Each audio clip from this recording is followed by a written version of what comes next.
Wrong-way wreck along Interstate 85 that killed 3 people. And what's next following the mistrial ruling in the case of the North Carolina police officer charged with voluntary manslaughter. Thank you for joining us tonight. I'm Sharon Stone. We'll have those stories coming right up. First here at 6 o'clock, meteorologist Doug Lindsay is here with the first check of your weather on the One's forecast. And Doug, we had some rain just in time for the kids to go back to class. Yes, we did. A roller coaster day at the New York Stock Exchange as stocks just plunged. Let's get the latest on the economy now from our team on Wall Street. The drop is blamed on fears about the Chinese economy, but investors are seeing opportunity. Bob Costner takes a look at the impact and the long-term predictions. North Carolina's controversial voter ID law was back in court today. A Wake County judge heard arguments about whether it violates the state constitution in requiring someone to present a photo ID before being allowed to vote. Attorneys for the state want this case thrown out because a couple of months ago, lawmakers changed the law to allow people who don't have a picture ID to sign a sworn affidavit explaining why they couldn't get an official ID and then allow them to cast a provisional ballot. Voters' right groups say the voter ID law, even with the recent change, puts an undue burden on people who want to exercise their constitutional right to vote. Even though you're using the reasonable impediments provision, it's not quite as simple as the way we vote now. It's not like you just go and sign your name and the ballot will count. You have to provide some type of other information. The judge says he will rule on whether to dismiss this case by mid-September. A UNC student charged in connection with a deadly wrong-way crash on Interstate 85 last month is facing a new charge. 20-year-old Chandler Kenya is now charged with using a fake ID to purchase alcohol. Kenya also faces 3 counts of second-degree murder and a DWI charge. Police say he drove the wrong way on I-85 outside of Hillsborough before crashing head-on into another vehicle, killing 3 people and injuring another. Investigators say Kenya used a fake ID to buy drinks at 2 Chapel Hill bars the night that wreck happened. He's currently under house arrest in Asheboro. If convicted, Kenya could spend some 50 years behind bars.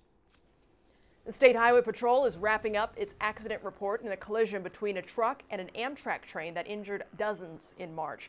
A collision report released today states as many as 58 passengers were hurt during the crash. The most serious was a woman whose injury is described as potentially disabling. The operators of the train and railroad have filed a lawsuit claiming the crash was caused by the trucking company, both saying it failed to take safety precautions or warn that the track was blocked by the truck trying to make a left turn. Authorities say investigators and the prosecutor will talk about whether to pursue charges after the report is finished. One man is dead after a shootout with police in Archdale. This happened last night during a domestic disturbance call on May Matilda Court. The SBI says 53-year-old Bobby Norris started shooting at police outside of his house. Archdale and High Point police returned fire, killing Norris at the scene. 1 Archdale and 3 High Point officers involved in the shooting are now on administrative leave until the investigation is complete.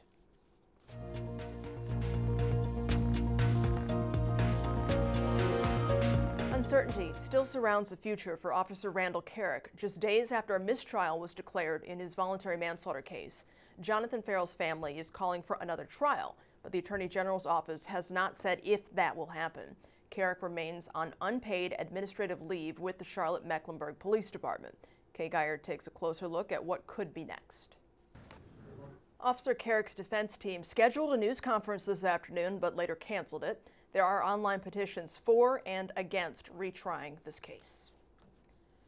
The former director of the State Employees Association had his first appearance in Superior Court today. 46-year-old Dana Cope is charged with 2 counts of obtaining property under false pretenses, totaling more than $100,000. He is accused of misusing nearly $600,000 for his personal benefit, like flight lessons and vacations. Cope declined to comment at the hearing. His attorney says he's doing the best he can under the circumstances. The criminal process is tough on every defendant that's sitting in there, regardless of their charge. It weighs on you, it weighs on your family, and it weighs on your friends. So, you know, he's not alone in there. Everybody that's in there is going through a tough time. Cope's case is scheduled for another court hearing in October. He's out of jail on $200,000 bond.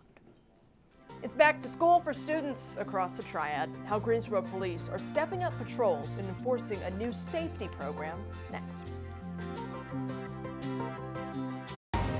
Some freshmen at Duke University are outraged over the novel chosen by the university as a summer reading book. Several freshmen decided not to read Fun Home because its sexual images and themes conflicted with their personal and religious beliefs. The first-year advisory council board had recommended the graphic novel, which depicts the author's relationship with her father and issues with sexual identity. Students we spoke with say they're not offended by the book, but they understand how it would be upsetting to those with more conservative beliefs. There are a lot of closed-minded people that might need to be exposed to different opinions and values, so it was good that we were exposed to it. I understand it coming from a Christian background, why it would bother so many people, but then, well, it's something that's supposed to spark your thinking and then get you going. Duke University released a statement saying, in part, it would be impossible to find a single book that did not challenge someone's way of thinking. We understand and respect that, but also hope that students will begin their time at Duke with open minds and a willingness to explore new ideas, whether they agree with them or not. Backpacks were packed, pencils sharpened, students returned to school across the state today. The Greensboro Police Department's Traffic Safety Unit also kicked off a 2-week initiative to keep students safe and make sure drivers are obeying the law around school zones. Elise Michelanis has more. Again, Operation School Watch runs through next Friday. There was a special visitor that joined students on their first day of school at Spies Elementary in Winston-Salem. State Senator Paul Lowe spent the morning learning more about what's needed from students and teachers in the classrooms. He says the state should invest some of the $400 million of state surplus into education. It's the right thing to do. TA situation is a very, very important situation, along with our teachers, that many of them need raises. We certainly need to be at least at the national average when it comes to salaries of teachers. The senator said he was very impressed with the school's global school networking program, where students learn a second language and about other cultures. More than 1.5 million students started school around the state this week. The State Department of Public Instruction says that number is an increase of 17,000 from last year and up more than 61,000 from 2008 to 2009. Also, nearly 20,000 students enrolled to take at least one online course this fall through the North Carolina Virtual Public School. That is the nation's second largest state-supported virtual school. This year's Wyndham Championship was one for the record books. Mike Solarte has those details in sports. Plus, the Southern Company based in the Queen City could be up for sale. That's in our Carolina Minute. Nice day tomorrow. Thank you, Doug. Now here's tonight's Carolina Minute. Frantic 911 calls came ringing into the Durham Police Department after 8 people were shot over the weekend. Authorities say the first shooting happened during a cookout Friday night. A second shooting happened yesterday evening, a third this morning. All the victims were taken to the hospital. 2 remain hospitalized. No charges have been filed. The North Carolina Industrial Center in Mebane continues to rapidly grow with business. Right now, 2 companies are both building 100,000 square foot manufacturing and distribution centers. A rail site is also going on in the north end of the business park. Belk is being sold to New York-based Sycamore Partners for $3 billion. CEO Tim Belk will stay on as the head of the company. Belk will keep its headquarters in Charlotte. The deal is pending shareholder approval. Officials hope to finalize it later this year. These stories and more are available anytime on Time Warner Cable News. There's no challenge too big. With the right leadership in Washington, we can...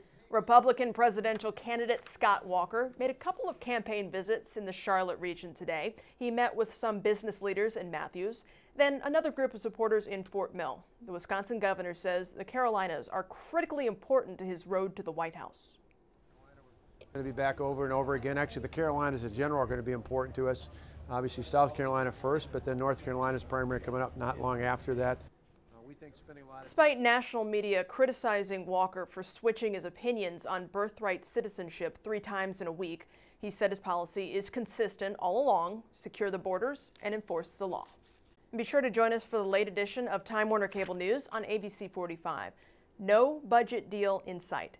That is what state lawmakers are saying. We'll look at what this means for educators in North Carolina coming up tonight at 11 o'clock. That's about our time here at 6. World News with David Muir is next. We will be back here at 11 on ABC 45. You can find us anytime, though, on Time Warner Cable News. Have a great night. Hope to see you back here at 11.